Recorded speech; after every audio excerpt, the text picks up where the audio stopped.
दोस्तों, दो बड़ी अपडेट स्पेसएक्स को लेके। पहली तो ये कि उसका जो प्रॉक्सिमिटी और डॉकिंग सेंसर है उसमें कोई प्रॉब्लम है। उसके चलते जब वो 3 मीटर दूर थे दोनों स्पेसक्राफ्ट, तो अपने आप सेफ मोड ऑन हुआ और दोनों स्पेसक्राफ्ट दूर हो गए और इसरो अब डेटा को एनालाइज कर रहा है। दूसरा ये कि अगर आने वाले कुछ दिन में डॉकिंग नहीं होती है तो हमें नेक्स्ट मौका जो मिलेगा वो हो सकता है मार्च में जाके मिले। ये क्या है, ये दोनों चीजें, इसके पीछे पीछे का बेसिक कॉन्सेप्ट क्या है, समझते हैं दोस्तों। मैं हूं mentor friend Manish Purohit, I'm a former scientist, और आज हम स्पेसएक्स की इस गुत्थी को समझेंगे कि आखिर हो क्या रहा है यार। तो देखो दोस्तों, हुआ ये कि इसरो ने बड़ी मेहनत करके जो स्पेस क्राफ्ट थे उनको 20 किलोमीटर के डिस्टेंस से कम करते करते करते करते करते करते 3 मीटर पास उन दोनों को ले आए। उनने लेजर रेंज फाइंडर को, उनने रोंदेवू सेंसर्स को, उनने प्रॉक्सिमिटी एंड डॉकिंग सेंसर्स को बहुत अच्छे से यूज किया, जिससे कि हम स्पेसएक्स को 3 मीटर पास तक ला पाए। कोई टक्कर नहीं हुई, कुछ नहीं हुई, लेकिन अचानक दोनों स्पेसक्राफ्ट पीछे चले गए। उनके बीच में गैप बढ़ते बढ़ते 10 किलोमीटर का हो गया और अब फिर से वो दोनों स्पेसक्राफ्ट एक दूसरे के पास मूव कर रहे हैं, एक दूसरे की तरफ मूव कर रहे हैं। यहां पर बहुत बार मेरे दोस्तों ने पूछा, काफी क्वेश्चंस आए मुझे ऑनलाइन पोर्टल्स पे, कि इसरो स्पेसक्राफ्ट्स को दूर क्यों लेके जा रहा है। इसरो स्पेसक्राफ्ट्स को दूर नहीं लेके जा रहा था दोस्तों, इसरो स्पेसक्राफ्ट्स को दूर जाने दे रहा था, वो उनको पास नहीं रख रहा था। ये खास बात है, इसको थोड़ा समझें। तो जब हमने स्पेसएक्स के सैटेलाइट्स को लॉन्च किया था तब हमने उनको 3 सेकंड का एक गैप दिया था, जिसके चलते उनके बीच में एक डेल्टा वी आया था, रिलेटिव वेलोसिटी आई थी, और उसके चलते उनके बीच में गैप बढ़ते बढ़ते बढ़ते बढ़ते 20 किलोमीटर हो जाना था। हमको जब उनको पास लाना होता है तो हम थ्रस्टर्स को फायर करके, और हम यूज करते हैं सेंसर्स को, जिससे कि हम टकरा ना जाएं, वेलोसिटी को भी कंट्रोल में रखा जाता है, and then we closely approach. हमने वो एक वीडियो भी देखा था, फुटेज जो इसरो ने रिलीज किया था, जहां पर हमें दिख रहा था कि जो 15 मीटर दूर स्पेसक्राफ्ट था वो ऐसा लग रहा था जैसे वहां पर रुका हुआ है, ठहर गया है।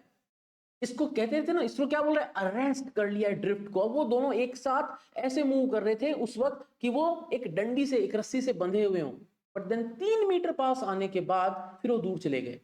तो हुआ क्या, जो प्रॉक्सिमिटी और डॉकिंग सेंसर हैं उनका जो मेन रोल है वो है प्रॉक्सिमिटी को कंट्रोल करना, चेक करना। जहां पर डिस्टेंस आ जाता है, वेलोसिटी आ जाती है कि किस वेलोसिटी से अप्रोच कर रहे हैं, तो रिलेटिव वेलोसिटी आ जाती है दोनों सैटेलाइट्स के बीच में। एंड जो तीसरा है वो है ओरिएंटेशन का। ये नहीं है कि सैटेलाइट्स रुक चुकी हैं, सैटेलाइट्स रुकेंगी कभी भी नहीं, दोनों सैटेलाइट्स साथ में मूव कर रही हैं। जब हम बात करेंगे डॉकिंग की, तो दोनों सैटेलाइट्स जो है उन दोनों के बीच की रिलेटिव वेलोसिटी जो होगी, उसमें इसरो ने जो बोला है लो इंपैक्ट डॉकिंग मनूवर जब होगा तो दोनों वेलोसिटीज के बीच में सिर्फ 10 मिलीमीटर पर सेकंड का गैप होगा। बस इतना ही डिफरेंस होगा। ये नहीं कि सैटेलाइट्स रुक जाएंगी, क्योंकि अगर सैटेलाइट्स रुक गई तो रुक गई तो गिर जाएंगी, फिर तो ग्रेविटी खींच लेगी उनको। सैटेलाइट्स रुकेंगी नहीं, लेकिन दोनों सैटेलाइट्स एक साथ ऐसे मूव करेंगी कि एक दूसरे के लिए, एक सैटेलाइट को अगर रेस्ट पे माने तो दूसरी सैटेलाइट उसकी तरफ आ रही होगी with a speed of 10 millimetre पर सेकंड। बट अगर हम उनको धरती से देख रहे, ऑब्जर्व कर रहे होंगे, तो they might be moving at a very fast speed of may be 7 kilometre पर सेकंड। लेकिन दोनों के बीच में रिलेटिव वेलोसिटी जो होगी वो बहुत कम कर दी जाएगी। लेकिन ये सारा कुछ सेंसर्स के डेटा के बेसिस पे होगा। ऑटोनोमस सिस्टम है पूरा, सेंसर्स डेटा को पढ़ेंगे, ओरिएंटेशन को चेक करेंगे, देखेंगे दोनों सैटेलाइट्स परफेक्टली अलाइंड है ना, जिससे कि डॉकिंग हो सके। नहीं है तो अलाइन करो, जो छोटे छोटे थ्रस्टर्स हैं उनको फायर करा जाएगा, सब कुछ होगा। ये सब हुआ, लेकिन जो एनोमली ऑब्जर्व हुई वो हुई जो प्रॉक्सिमिटी और डॉकिंग सेंसर्स थे उनके डेटा में। व्हेन दैट हैपेंड, अब उसमें अगर वो एनोमली है तो उसमें होगा क्या, एनोमली अगर उसमें आई तो मान लो एनोमली ये आती है कि जो रेट है, जिस रेट से डेटा अपडेट हो रहा है, अगर वो रेट कम है तो हम जब जाकर उसको डॉकिंग मनूवर को मान लो इनिशिएट कर देते हैं हम, तो हमें जो अपडेट आ रही है वो आ रही है कि हाँ स्पीड कम हो रही है, लेकिन इतने में अगर हमारा डिस्टेंस जो है वो काफी कम आ चुका है और डॉकिंग हम करने की कोशिश करते हैं and they might collide, then इसके लिए सेफ मोड हुआ, दोनों अलग हुए। अब उस डेटा को इसरो एनालाइज कर रहा है, लेकिन इसरो के पास बहुत समय नहीं है।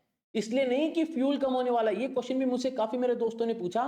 फ्यूल की बात अपन बाद में करेंगे, लेकिन उससे पहले एक और बड़ा सवाल है ये जो सैटेलाइट्स जिस ऑर्बिट में घूम रही है, जिस इंक्लिनेशन पे घूम रही है 55 डिग्री के, उसकी जो एक पिक्यूलियर एस्पेक्ट है वो ये है कि ये सैटेलाइट्स बड़ी तेज घूमती हैं इन ऑर्बिट्स में, जो लो अर्थ ऑर्बिट में होती हैं। तो पहली बात तो ये कि जब ये पास करती हैं उस रीजन से जहां से हम उनको देख रहे हैं, जो ग्राउंड स्टेशन उनको ट्रेस कर रहे हैं, तो वो एट द मैक्स 20 मिनट मान लो ड्यूरेशन होगा जिसके लिए वो हमें विजिबल होगी। तो अगर उस 20 मिनट के ड्यूरेशन में हमने जो भी मनूवर करना था वो नहीं करा, उसके बाद वो हमारे लिए इनविजिबल है, वो हमको विजिबल है ही नहीं। तो जो नॉन विजिबिलिटी वाला जोन है उसके अंदर अगर हम कुछ भी करते हैं, कुछ भी गड़बड़ होती है, तो we might lose the satellites. तो इसरो को बहुत फूक फूक के कदम रखने पड़ रहे हैं, बहुत ही वेल कैलकुलेटेड मनूवर्स करने पड़ रहे हैं, तभी तो इट्स टेकिंग टाइम। बच्चे बोल रहे हैं कि वो इतने टाइम में कर देते हैं, वो इतने टाइम में कर देते हैं, इसरो को इतना टाइम क्यों लग रहा है? We are mastering this art, we are learning it, this is our first attempt, और उसके चलते हम हर एक पहलू को सीख रहे हैं। जो कुछ भी यहां पर डेटा मिल रहा है उस डेटा से इसरो बिल्ड कर रहा है अपनी नॉलेज और अंडरस्टैंडिंग को, जिससे कि वो इस जो डॉकिंग सिस्टम है इसको बड़ा कर सके, क्योंकि अभी ये डॉकिंग सिस्टम छोटा है। इस डॉकिंग सिस्टम को कम से कम हमें 0.8 मीटर, 800 मिलीमीटर, तो 800 मिलीमीटर यानी 0.8 मीटर की साइज का करना होगा। अभी ये इतना बड़ा नहीं है, क्योंकि तभी तो एस्ट्रोनॉट्स इसमें से, गगनयात्री इसमें से पार हो सकेंगे, ये खुल पाएगा। तो बहुत सारी चीजें अभी होनी है इसके अंदर।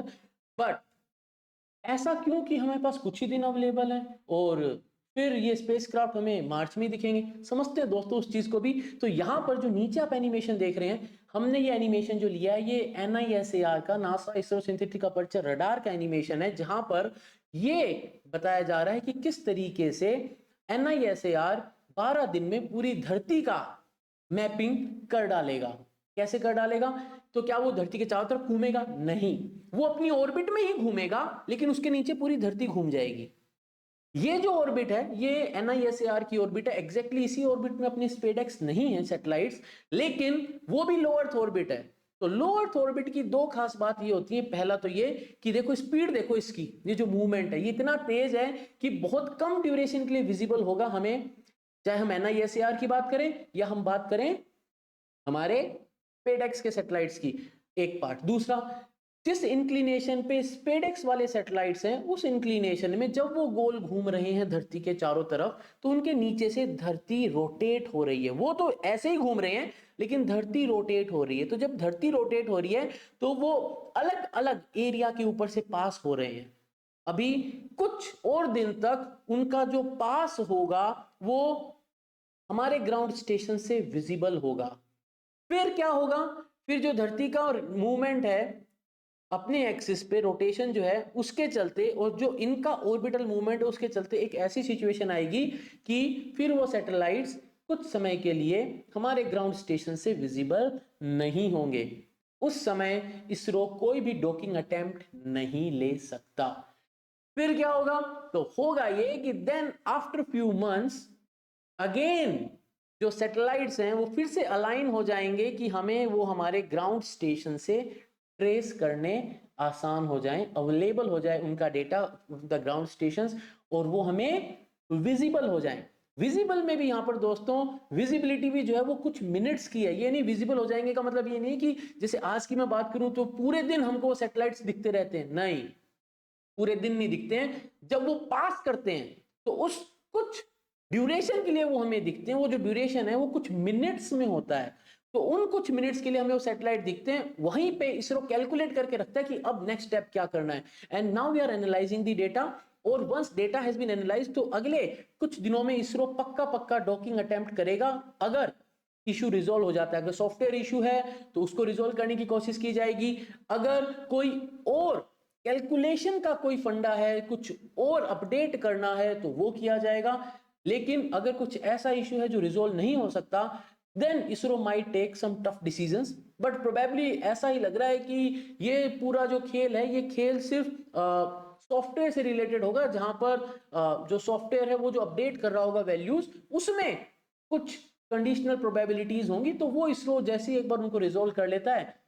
बट इसरो को ये काम जल्दी करना होगा, नहीं तो अब ये दिन मिस हुए, may be you can say अगले 4-5 दिन, शायद मे बी 6 दिन, तो ये जो टाइम है अगर ये मिस हो जाता है then we might have to wait till March, क्योंकि उससे पहले हमारे ग्राउंड स्टेशंस को SpadeX के SDX-01 और SDX-02 विजिबल नहीं होंगे।